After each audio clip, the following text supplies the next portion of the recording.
अस्सलाम वालेकुम, मैं हूं शाज़ेब खानज़ादा। साबिक सदर आसिफ अली जरदारी के कल हामिद मीर साहब को दिए गए इंटरव्यू और उसमें बिलावल भुट्टो जरदारी साहब से मुताल्लिक रिमार्क्स के बाद चौंका देने वाली पेशरफ्त सामने आई है। बिलावल भुट्टो जरदारी जो गुज़िश्ता कई दिनों से पार्टी की सियासत में इंतहाई मुतहर्रिक थे, शहर शहर जलसे कर रहे थे, पार्टी को इंतखाबात के लिए तैयार कर रहे थे और 70 साला बुजुर्गों को घर बैठने का मशवरा दे रहे थे। वो अपने वालिद के गैर मामूली इंटरव्यू के बाद अचानक दुबई रवाना हो गए हैं और अपने ट्विटर अकाउंट की प्रोफाइल पिक्चर भी तब्दील करके अपनी वालदा मोहतरमा बेनज़ीर भुट्टो के साथ अपनी तस्वीर लगा दी है। पीपल्स पार्टी बिलावल भुट्टो जरदारी के आज रवाना होने की तरदीद कर रही है और कह रही है कि वो कल दोपहर ही को रवाना हुए थे, मगर खबरें यही सामने आती रही हैं कि बिलावल भुट्टो आज ही दुबई रवाना हुए हैं और फिर आज ही यह खबर भी आ गई है कि आसिफ अली जरदारी भी अचानक दुबई रवाना हो गए हैं। गुज़िश्ता रोज़ हामिद मीर को दिए गए इंटरव्यू में आसिफ अली जरदारी ने वाज़ेह किया था कि पीपल्स पार्टी की कमान अभी उन्हीं के हाथ में है। बिलावल कुछ भी कहें लेकिन हतमी फैसले उन्होंने ही करने हैं। खुद बिलावल को टिकट भी उन्होंने ही देना है। बिलावल अभी ट्रेन नहीं हुए हैं और तजर्बा होता है। आसिफ अली जरदारी ने कहा था कि बिलावल को रोकूंगा तो कहेगा कि आप सियासत करो, मैं नहीं करता। ये पुलिस स्टेशन नहीं है कि गुड कॉप बैड कॉप खेला जाए। बिलावल पूरी तरह से ट्रेन नहीं हुआ, उसको भी ट्रेन कर रहे हैं। हिल टेक टाइम। मुझसे टैलेंटेड है, मुझसे ज़्यादा एजुकेटेड है, he is better spoken than me, मगर एक्सपीरियंस इज एक्सपीरियंस। आजकल की जो यंगर जनरेशन है उनकी अपनी सोच है, उसको अगर मैं रोकूंगा तो वो और मसले होंगे। वो कहेगा अच्छा आप सियासत करो, मैं नहीं करता, फिर क्या करूँगा। ये आप गुड कॉप और बैड कॉप तो नहीं खेल रहे? बेटा गुड कॉप और बैड कॉप ये कोई पुलिस स्टेशन नहीं है जहाँ गुड कॉप खेला जाए, बैड कॉप खोला जाए, किसी उससे कन्फेशन निकालने के लिए एक्यूज से। ये अगर बिजनेस में बिलावल मेरे साथ होता तो भी उसकी ये पोजीशन होती कि आपको पता नहीं है। सियासत में वो कहता है कि हमारी सोच पे चलें आप, तो ये तो हर घर की कहानी है। हामिद मीर साहब ने आसिफ जरदारी साहब को बिलावल भुट्टो जरदारी का बयान भी सुनवाया जिसमें बिलावल 70 साला बुजुर्गों को घर बैठने का मशवरा दे रहे हैं। इस पर आसिफ जरदारी ने कहा कि बिलावल सिर्फ मुझे नहीं बल्कि सबको कह रहे हैं, नई नस्ल की सोच है कि बाबा आप कुछ नहीं जानते, आपको कुछ नहीं आता, बिलावल को भी टिकट मैं दूंगा, बीबी उसे मेरे पास छोड़ कर गई हैं। लेकिन अभी उन्होंने 3-4 दिन से एक और बात कहनी शुरू की है कि ये जो बाबे हैं ये घर बैठे हैं, बुजुर्ग जो हैं उनको चाहिए 70 साल की जो सियासत है उसको खत्म कर दें। वो भी जरा सुन लेता कि आपको पता चल जाए उन्होंने क्या कहा। 70 साल के बाबे जिनके पास एक इलेक्शन और एक असेंबली बैठने का मौका मिले, क्या हम उनके हवाले पाकिस्तान का मुस्तकबिल करना चाहते हैं? जो सिर्फ अपने लिए सोचते हैं और पुराने सियासतदानों को घर बिठाना पड़ेगा। अब वक्त आ गया है, आप जरा रेस्ट करें, रेस्ट। ये बिलावल साहब एक्चुअली किसको कह रहे हैं? सबको ही कह रहे हैं, ये सब सिर्फ मुझे नहीं कह रहे, वो अच्छा आपको भी कह रहे हैं? हाँ सबको कह रहे हैं। अच्छा जो उनकी जो नई पौध की जो सोच है ना, वो तो बाबा यू नो नथिंग। आपने नहीं सुना है, ये हर घर में ये होता है कि बाबा को, आपको तो आता कुछ नहीं, मेरे को आता है। अब इसका मतलब ये है कि आपका तर्ज फिक्र और बिलावल साहब का तर्ज फिक्र काफ़ी मुख्तलिफ है, तो फिर एक ही पार्टी है और नहीं, दो पार्टियां हैं। अच्छा ये आपकी ट्रिपल पी है, एक 4P है। 4P मेरे पास है, मैं उसका प्रेसिडेंट हूँ। ट्रिपल पी का प्रेसिडेंट जो है वो चेयरमैन जो है वो बिलावल है और पार्टी कैंडिडेट्स को टिकट्स जो है वो मैं देता हूँ और बिलावल साहब को भी आपने टिकट देना है। हाँ अब्बा होता है? नहीं, बीवी साहबा छोड़ के मेरे पास गई है ना। अच्छा वो अमानत में मेरे पास, हाँ वो जो एक विल है बीबी की विल है, उसमें उन्हें मुझे छोड़ा है। ठीक है, वो तो पीपल्स पार्टी का और हमारा अखलाक होता है जिसमें उनके पास तलवार। और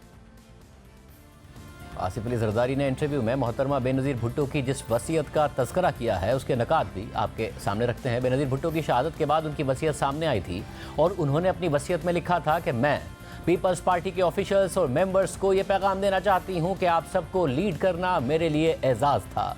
मुझे पाकिस्तान के मुस्तकबिल की फ़िक्र है। इंतहा पसंदी, आमरियत, गुर्बत और जहालत के ख़िलाफ़ अपनी जंग जारी रखें। मैं चाहूँगी कि इस इंटरिम पीरियड यानी उबूरी वक्त में मेरे शौहर आसिफ अली जरदारी पार्टी को लीड करें, उस वक्त तक कि जब तक आप और वो मिलकर फैसला करें कि पार्टी के लिए क्या बेहतर है। ये मैं इसलिए कह रही हूँ क्योंकि आसिफ अली जरदारी एक बहादुर और बाइज्जत शख्स हैं। उन्होंने टॉर्चर के बावजूद बगैर झुके 11.5 साल जेल में गुजार दिए। उनके पास वो सियासी कद-काठ मौजूद है कि जो पार्टी को मुत्तहिद रख सके। मैं दुआ गो हूँ कि आप सबको हमारी पार्टी के मैनिफेस्टो पर अमल दरामद करने में कामयाबी हो और साथ साथ आप सबको पाकिस्तान के गरीब और पिसे हुए तबके की खिदमत करने में कामयाबी हो। इसी वसीयत की बुनियाद पर आज भी आसिफ अली जरदारी कह रहे हैं कि बिलावल भुट्टो को बीबी मेरे पास छोड़कर गई हैं।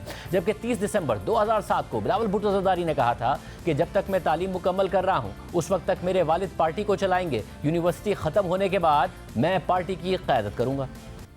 But as we know, the chairmanship of the party is a position which often is occupied by martyrs, and we do not know for how long my father will be able to keep this position. While I am at university and I will continue my studies, my father will take care of the party. When I return, I promise to leave the party as my mother wanted me to. जबकि उसी दिन आसिफ अली जरदारी ने कहा था कि मैं बिलावल को assist करूँगा। हम पीपल्स पार्टी के उनके अदना फॉलोअर्स, वो हमारी कायद आज भी हैं, कल भी हैं और हमारे मरते दम के आखिरी सांस तक हमारी कायद मोहतरमा बेनज़ीर भुट्टो साहिबा रहेंगी। भुट्टो की तस्वीर बेनज़ीर, बेनज़ीर की तस्वीर बिलावल। मैं एज ए को चेयरपर्सन ऑफ पीपल्स पार्टी उनको असिस्ट करूँगा, मखदूम साहब को असिस्ट करूँगा, पार्टी को असिस्ट करूँगा और जितने भी पार्टी के मसले हैं या जो पार्टी की ज़रूरतें हैं उनको सुलझाने की कोशिश ज़रूर करूँगा। ये उनकी विल थी। मोहतरमा को पता था कि मैंने इलेक्शन में हिस्सा नहीं लिया, उनको पता था कि मैं MNA का कैंडिडेट नहीं हूँ। उसके बावजूद ये विल की डेट जो है ये 16 अक्टूबर की डेट है, जो कि उनके आने से 2 दिन पहले की डेट है इस विल पे। इसलिए ये अज्यूम मैं कर सकता हूँ कि उसकी विजडम क्या थी। उनकी विजडम यही थी कि आसिफ जरदारी जो है वो पार्टी को लीड करे इन मुश्किलात में, इन मुश्किल हालात में, और पार्टी की चेयरमैनशिप ऐसे शख्स को दी जाए जो कि फेडरेशन की अलामत बन सके। मेरी नज़र में बिलावल जरदारी की जगह पे ऐसा कोई शख्स नहीं था जो कि पीपल्स पार्टी को और फेडरेशन को साथ रख सके। बिलावल ने खुद सद और मेरे बच्चों ने खुद सद अपना नाम बदलने का आज फैसला किया है। आज से बिलावल का और मेरे बच्चों का नाम होगा बिलावल भुट्टो जरदारी। आज ऐसा लग रहा है कि पार्टी की क़यादत संभालने के लिए बिलावल भुट्टो जरदारी अपने वालिद के सामने खड़े हो गए हैं। इसके अलावा आसिफ अली जरदारी ने यह भी कहा है कि पाकिस्तान पीपल्स पार्टी पार्लियामेंटेरियन का सरबराह मैं हूं, इसलिए बिलावल भुट्टो को भी टिकट मैं ही दूंगा। अहम बात यह है कि पीपल्स पार्टी पार्लियामेंटेरियन मोहतरमा बेनज़ीर भुट्टो की ज़िंदगी में ही 2002 में वजूद में आ गई थी, जब जनरल परवेज़ मुशर्रफ ने सियासी जमातों के हवाले से कुछ नई कानून साजियाँ मुतारिफ कराई थी, जिनके तहत इंट्रा पार्टी इलेक्शन को लाजमी करार दिया गया था। इंतखाबात में हिस्सा लेने के लिए पार्टी सरबराह का मुल्क में होना ज़रूरी था। साथ ही जिस जमात का सरबराह सजा याफ्ता हो वो जमात इलेक्शन में हिस्सा नहीं ले सकती थी। उस वक्त पीपल्स पार्टी की ताहयात चेयरमैन बेनज़ीर भुट्टो जिला वतन थी। साथ ही 1999 में नवाज शरीफ के दौरे हुकूमत में बेनज़ीर भुट्टो साहिबा को एहतसाब अदालत ने नाअहल करार दे दिया था। लिहाजा पीपल्स पार्टी ने कानूनी पेचीदगियों से निमटने के लिए पीपल्स पार्टी पार्लियामेंटेरियन के नाम से एक नई पार्टी रजिस्टर करा ली और मखदूम अमीन फ़हीम को उसका सरबराह बना दिया गया ताकि पीपल्स पार्टी को इलेक्शन लड़ने में कोई दुश्वारी पेश ना आए। मखदूम अमीन फ़हीम के बाद Asif Ali Zardari peoples party parliamentarian के सरबराह बने और आज भी हैं। पाकिस्तान पीपल्स पार्टी जिसके चेयरमैन बिलावल भुट्टो जरदारी हैं, उसके पास तलवार का निशान है, और पाकिस्तान पीपल्स पार्टी पार्लियामेंटेरियन जिसके चेयरमैन आसिफ अली जरदारी हैं, उसके पास तीर का निशान है, जिस पर पीपल्स पार्टी इलेक्शन लड़ती है। और इसी वजह से आसिफ अली जरदारी ने कहा है कि PPP और 4P दो अलग जमातें हैं जो इत्तेहाद करती हैं, मगर सवाल यह है कि अब दो जमातें क्यों हैं जिनमें से इलेक्शन लड़ने वाली जमात के इख्तियारात आसिफ अली जरदारी के पास हैं। यानी आसिफ अली जरदारी और बिलावल भुट्टो जरदारी दो अलग अलग जमातों के सरबराह हैं। और हालिया कुछ अरसे में ये पहला मौका नहीं है कि जब बिलावल भुट्टो जरदारी ने आसिफ जरदारी के साथ इख्तिलाफ राय जाहिर किया हो। इससे पहले बिलावल भुट्टो कौमी असम्बली में ये कह चुके हैं कि नवाज शरीफ और आसिफ जरदारी को ऐसे फैसले लेने चाहिए जिनसे मेरे लिए और मरीम नवाज के लिए सियासत आसान हो, मुश्किल ना हो। जिस तरीके से हम चल रहे हैं, ऐसा लगता है कि हमारे बड़ों ने फैसला किया है कि जैसे 30 साल आपने सियासत को भुगता है वैसे ही हम भी भुगतें। सदर जरदारी को और मियाँ नवाज शरीफ को अपील किया कि मियाँ साहब को और जरदारी साहब को ऐसे फैसले लेना चाहिए जिससे मेरे लिए और मरियम शरीफ साहिबा के लिए आगे जाके सियासत आसान हो, मुश्किल ना हो। जिस तरीके से हम चल रहे हैं, ऐसे लगता है कि हमारे बड़ों ने फैसला किया है कि जो 30 साल आप लोगों ने सियासत भुगता है, वैसे ही आप चाहते हो कि आगे जाके 30 साल हम सियासत करें। इसके अलावा बिलावल भुट्टो जरदारी इशारा भी दे चुके हैं कि कुछ मामलात में आसिफ अली जरदारी ने उनके हाथ बांधे हुए हैं। लेवल प्लेइंग फील्ड से मुतालिक बिलावल ये कह चुके हैं कि लेवल प्लेइंग फील्ड के हवाले से हमारे तहफ़्फ़ुज़ात को दूर किया जाए, वरना हमारी दरख्वास्त है कि सदर जरदारी साहब से कि मेरे हाथ फिर ना बांधे जाएं। TC में मुझ समेत दूसरे जो हमारे पार्टी के ओहदेदार थे, जो हमारा एतराज़ात थे लेवल प्लेइंग फील्ड के हवाले से, वो हमने सदर जरदारी साहब को इख्तियार दिया है कि लेवल प्लेइंग फील्ड का जो हमारा एतराज़ात है वो उठाया जाए। कम अज़ कम हमारा लेवल प्लेइंग फील्ड के हवाले से इन एतराज़ात को एड्रेस करना चाहिए, वरना हमारा रिक्वेस्ट है सदर जरदारी साहब से कि मेरा हाथ फिर ना बांधा जाए। सूरत-ए-हाल पर बात करेंगे। हमारे साथ रहनुमा पाकिस्तान पीपल्स पार्टी मौजूद हैं, जो पार्टी के सीनियर कारकुन भी हैं, मगर बिलावल भुट्टो जरदारी के भी ख़ास तौर पर करीब हैं। उन्हें मेयर कराची बनाने में बिलावल भुट्टो जरदारी का बड़ा अहम किरदार है। हमारे साथ मुर्ज़ा वाब साहब मौजूद। मुर्ज़ा वाब साहब, बहुत शुक्रिया हमें शो में ज्वाइन करने के लिए। ये अचानक हुआ है कि पहले बिलावल 70 साल के बाबों की बात करें, फिर जरदारी साहब उन्हें जवाब दें, फिर उन्हें PPP और 4P याद दिलाएं, फिर बिलावल भुट्टो अपनी DP चेंज करें और मुल्क से चले जाएं, फिर जरदारी साहब के भी जाने की खबर आए। इख्तिलाफात हैं या नहीं हैं? बिस्मिल्लाहिर्रहमानिर्रहीम। शादेब, मैं आपका इंट्रो सारा सुन रहा था। आपकी इंट्रो सुनने के बाद तो डूम्सडे सिनेरियो की कहानी आपने बिल्कुल पेश कर दी। मैं समझता हूँ इसको थोड़ा कॉन्टेक्स्ट को समझने की ज़रूरत है। बिलावल साहब जो हैं वो आज नहीं गए हैं दुबई, वो कल चले गए थे इंटरव्यू से पहले, और उनका ये प्री शेड्यूल्ड ट्रिप था। उनकी फैमिली वहाँ पर मौजूद है, उनकी बहनें वहाँ पर मौजूद हैं, ये पहले से डिसाइडेड था और वो अपने शेड्यूल के मुताबिक गए हैं और गालिबन मंडे को वापस आ जाएंगे। 30 तारीख को पीपल्स पार्टी का जो कन्वेंशन डे करार दिया जाता है, 30 नवंबर को क्वेटा में हमारा जलसा है, उसके अंदर भी बिलावल साहब होंगे। तो ये जो सारी कहानी की आपकी असम्पशन है कि बिलावल साहब शायद कोई नाराज होकर चले गए हैं और कोई प्रॉब्लम है, मैं इससे इख्तिलाफ करता हूं और इससे अग्री नहीं करता। अगर आप इख्तिलाफ करते हैं और आप अग्री नहीं करते, तो एक आपके पार्टी के लीडर है, रहनुमा है, वो अपने आप को अगले वजीर आजम के तौर पर पेश कर रहे हैं और आपकी पार्टी भी कहती है वो अगला वजीर आजम होने चाहिए, और उनके वालिद साहब एक इंटरव्यू में बैठ के कहते हैं कि वो ट्रेंड नहीं है। अब अनट्रेंड आदमी को कोई क्यों वजीर आजम बनाएगा और कोई क्यों वोट देगा? तो ये अगर कोई इख्तिलाफात नहीं है और कुछ भी गलत नहीं है, ये क्यों किया जरदारी साहब ने?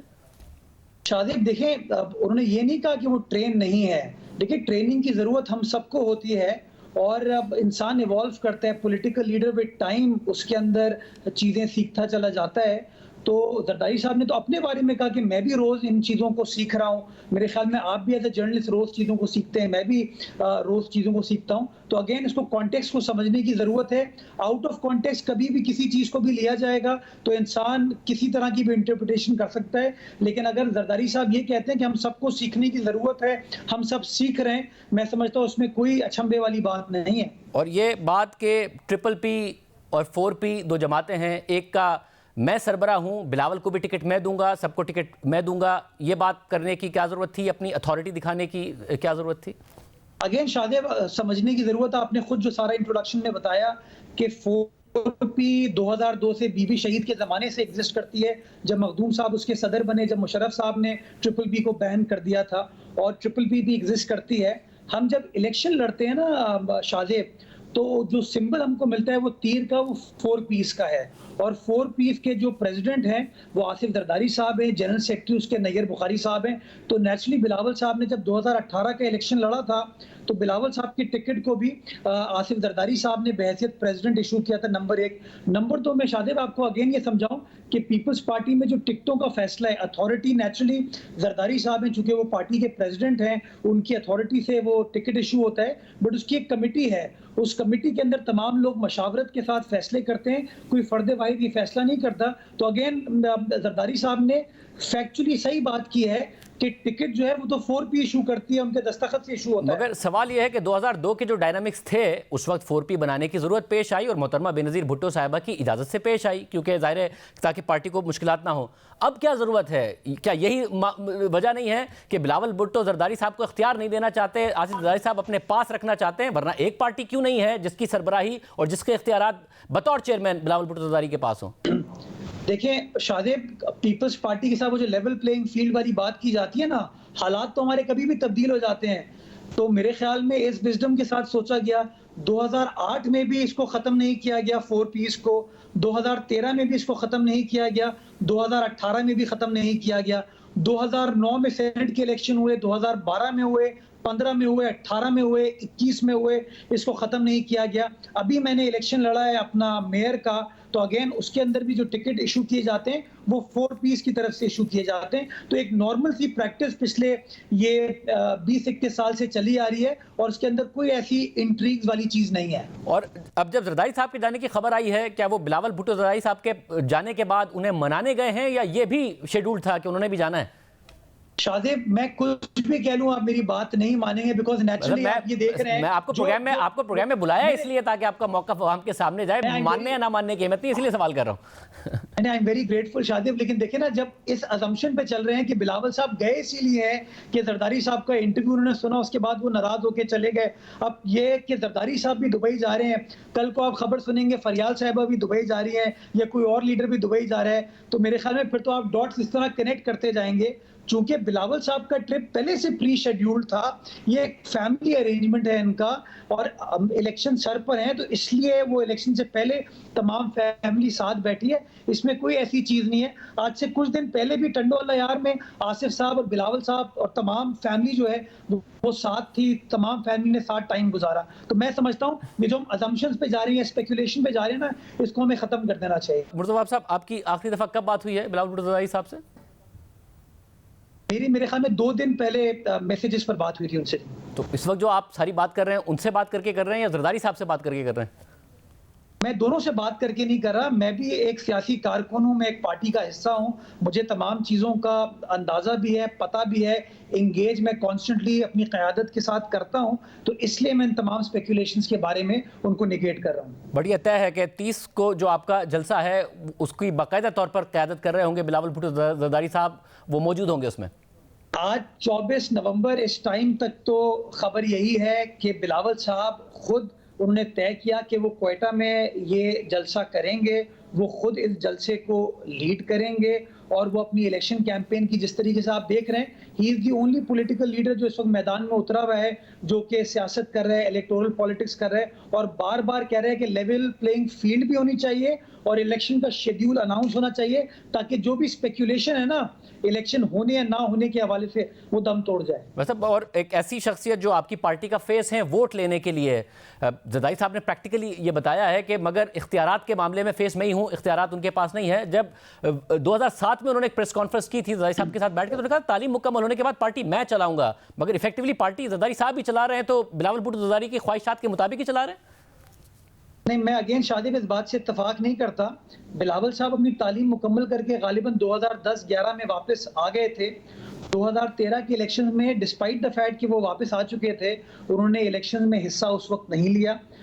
2013 के बाद 14-15 में उन्होंने आहिस्ता आहिस्ता जो अमली पॉलिटिक्स है उसमें वो हिस्सा लेते गए, एक्टिव होते गए और आपने देखा कि 2018 में उन्होंने बड़ा प्रोएक्टिवली कैंपेन को लीड किया, पार्लियामान में आके बैठे और उस जमाने में जब नून लीग कहती थी कि असेंबलियों से इस्तीफा दे दो, असेंबलियां छोड़ के चले जाओ, ये बिलावल साहब का, जरदारी साहब का विजडम था कि नहीं, हम असेंबली में रहेंगे, कॉन्स्टिट्यूशनल मैकेनिज्म के जरिए उस वक्त की जो आमरीत की सोच है उसको ख़त्म करेंगे। और बिलावल साहब की, जरदारी साहब की हिकमत अमली ने वक्त ने साबित किया कि वो हिकमत अमली सही साबित हुई और इमरान खान साहब की हुकूमत को एक आईनी तरीके से हमने निकाला। उस ज़माने में बिलावल साहब ने आपकी जो लॉन्ग मार्च थी वो बिलावल साहब ने लीड की थी, उस इनिशिएटिव को लीड किया था और आपके सामने कि उसका एंड रिजल्ट किस तरह आया कि इमरान खान साहब की हुकूमत घर चले गई।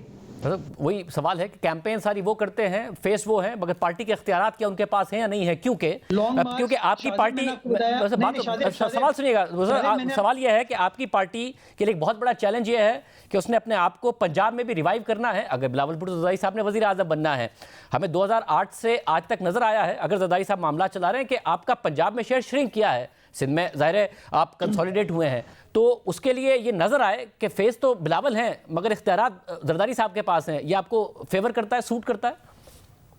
शादी, मैंने अपने पिछले जवाब में इस बात को बड़ा कैटेगोरिकली कहा था कि जैसे लॉन्ग मार्च का फैसला है ना, वो बिलावल साहब ने खुद किया। मुझे मेयर बनाने का फैसला पार्टी ने किया, या मुराद अली शाह साहब चीफ मिनिस्टर बने तो पार्टी ने फैसला किया। हमारा ऑपोजिशन लीडर कौन बनेगा, वफाक में, काबीना में कौन आएगा, हमारी पार्टी फैसला करती है। हमारी सीईसी बड़ी एक प्रोएक्टिव मुतहर्रिक बॉडी है, और पिछले दिनों आपने देखा इलेक्शन के हवाले से भी जब मुतजाद बयानियां लोगों ने स्पेकुलेट करने की कोशिश की थी, आखिर में सीईसी का इजलास हुआ और सीईसी के इजलास में फैसला किया गया। तो हमारी क़यादत जो है मशावरत के बाद फैसला करती है, और क़यादत की मशावरत के बाद जो फैसला होता है वो पब्लिक के साथ शेयर कर लिया जाता है। बहुत शुक्रिया मुर्तज़ा साहब की गुफ्तगू आपने सुनी। इस हवाले से क्या मामलात हैं, अंदर की क्या कहानी है, हामिद मीर साहब ने कल इंटरव्यू किया था जिसके बाद इतनी सारी खबरें पैदा हुई हैं, उन्हीं से अंदर की बात पूछेंगे एक ब्रेक के बाद।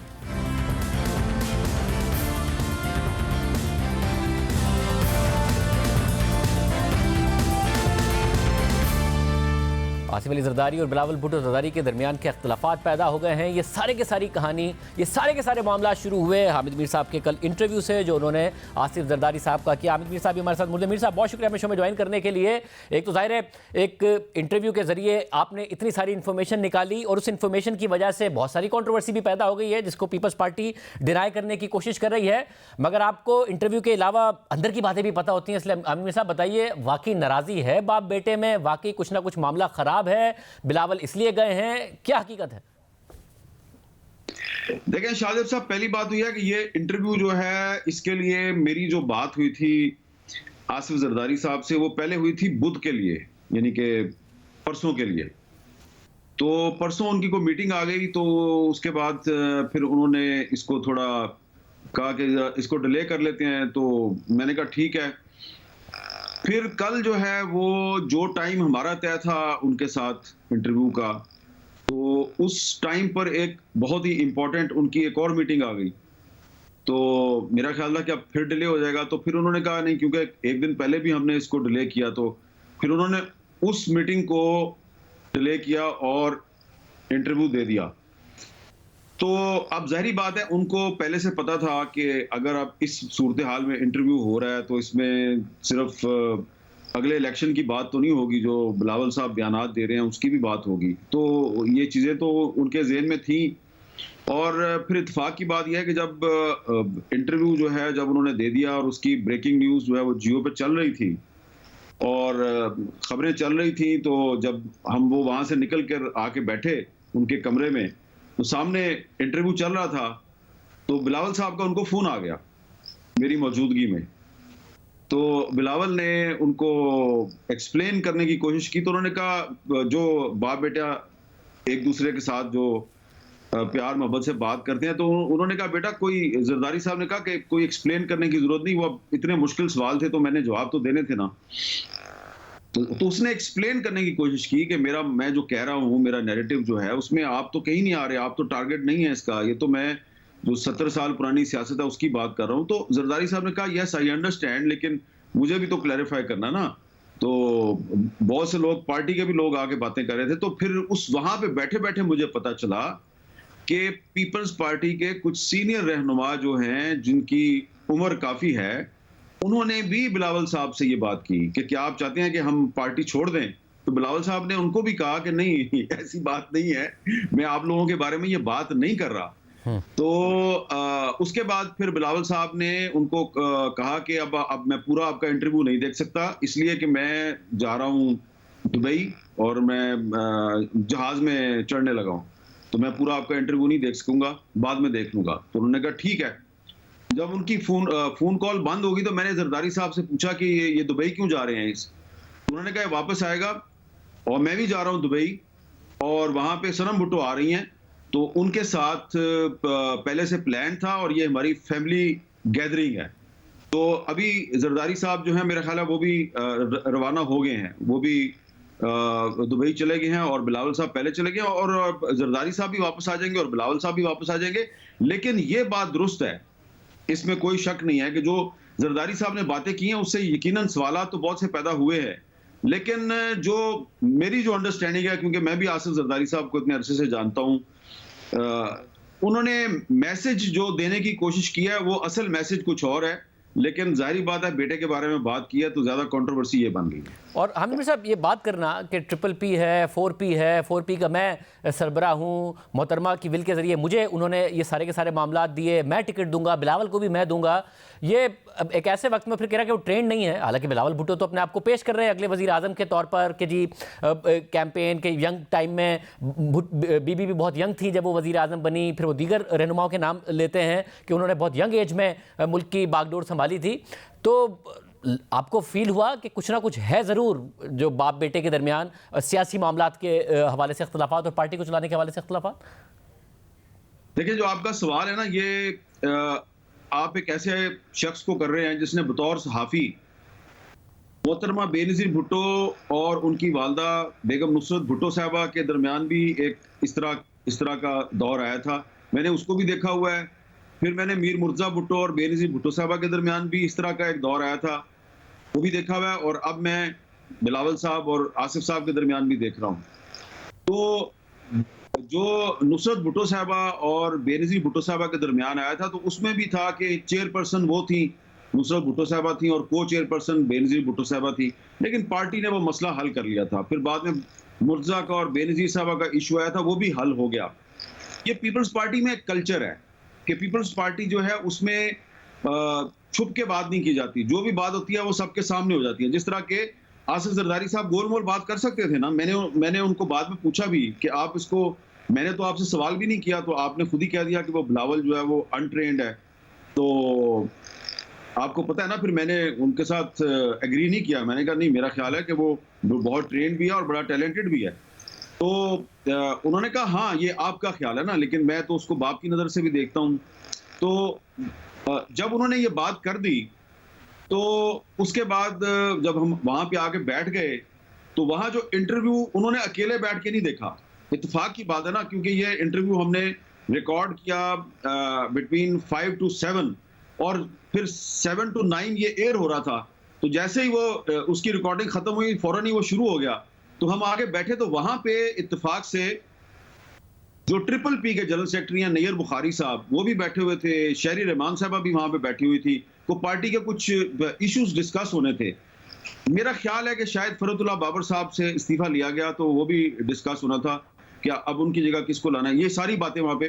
तो वहां पे मैंने जो नैयर बुखारी साहब है, मैंने उनसे ये सवाल किया, मैंने कहा बुखारी साहब आप हैं ट्रिपल पी के जनरल सेक्रेटरी और बिलावल साहब आपकी पार्टी के सरबराह हैं, तो ये क्या है, ये मुझे जरा समझाएंगे कि ये ट्रिपल पी और 4P। तो उन्होंने बताया कि ये हम परवेज मुशर्रफ के दौर में ये ट्रिपल पी को 444 किया गया था, क्योंकि उन्होंने ट्रिपल पी पे बैन लगा दिया था, तो फिर 444 बनी थी। तो फिर हमने इसको इसलिए ख़त्म नहीं किया, 444 को 4P को इसलिए ख़त्म नहीं किया कि दोबारा कोई साजिश हो सकती है हमारी पार्टी के खिलाफ। तो जब भी इलेक्शन आता है, तो जो ट्रिपल पी है वो 4P के साथ वो अलायंस करती है, और फिर हम जो है वो 4P का इलेक्शन सिंबल इस्तेमाल करते हैं। हमने पिछले इलेक्शन में भी ये किया था और हम इस इलेक्शन में भी ये करेंगे। तो मैंने कहा ये जो जरदारी साहब ने जो बात की है 4P और ट्रिपल पी, तो उन्होंने कहा कि ये हमारी पार्टी के अंदर कोई सीक्रेट नहीं है, ये सबको पता है। तो नैयर बुखारी साहब जो है वो डिफेंड करना शुरू हो गए आसिफ जरदारी साहब के पॉइंट ऑफ व्यू को। तो मैंने उनसे कहा कि इसका जो बाकी जो मीडिया में और जो बाकी पॉलिटिकल पार्टीज हैं वो इसको ट्विस्ट कर सकती हैं, कोई और इसमें से एंगल तलाश कर सकती हैं। तो वहाँ पे जो बहुत से लोग बैठे हुए थे, उन्होंने ये बात कही कि जी ठीक है, आप फोकस करें इसी पे कि बिलावल साहब के बारे में क्या बात की है, लेकिन हमने जो नोटिस किया चीज़ वो ये है कि जरदारी साहब ये कह रहे हैं कि नवाज शरीफ प्राइम मिनिस्टर नहीं होंगे, और जाहिर बात है जरदारी साहब ने ऐसे तो बात नहीं की। तो फिर मैंने सोचा कि अच्छा ये मैसेज जो था शायद जरदारी साहब ये देना चाह रहे थे, और अब फोकस जो है वो बिलावल साहब की और जरदारी साहब की कंट्रोवर्सी पे चला गया। लेकिन मेरा ख्याल है जरदारी साहब का जो एक्चुअल ऑब्जेक्टिव था, जो कहना ये चाह रहे थे कि एक नेशनल यूनिटी गवर्नमेंट होगी, और जो नून लीग वाले दावे कर रहे हैं कि जी हमारे पास सिंपल मेजॉरिटी होगी, सिंपल मेजॉरिटी उनके पास नहीं होगी। और अगर उनकी पार्टी ने किसी को प्राइम मिनिस्टर बनाना है, वह वो कोई भी है, तो पीपल्स पार्टी की जरूरत उनको पड़ेगी। और यही मैसेज था जो वो देना चाह रहे थे, और वो कोशिश कर रहे थे। बहुत शुक्रिया, आपने साहब ने तफसील से अंदर की बात बताई, बात आपने सुनी। प्रोग्राम में ब्रेक शामिल करते हैं और आप खबरों पर बात करेंगे ब्रेक के बाद।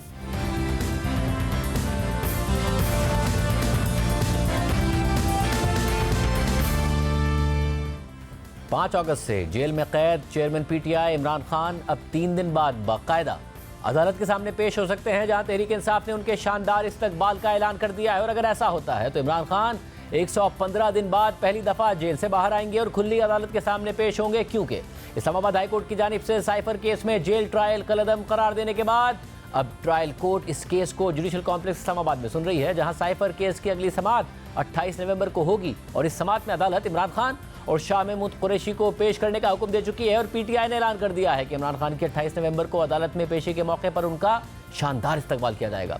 गुज़िश्ता रोज ट्रायल कोर्ट के हुक्म के बाद इमरान खान के वकील बैरिस्टर गौहर अली ने बाकायदा इसका ऐलान किया। अगर ये सिर्फ उसको लेके आएंगे, अगर ये रात के अंधेरे में तो लेके नहीं आ सकते, कोर्ट प्रोसीडिंग लेके आएंगे। इंशाल्लाह ताला लोग आएंगे और बड़े तादाद में आएंगे। इंशाल्लाह ताला बहुत बड़ा इस्तकबाल होगा खान साहब।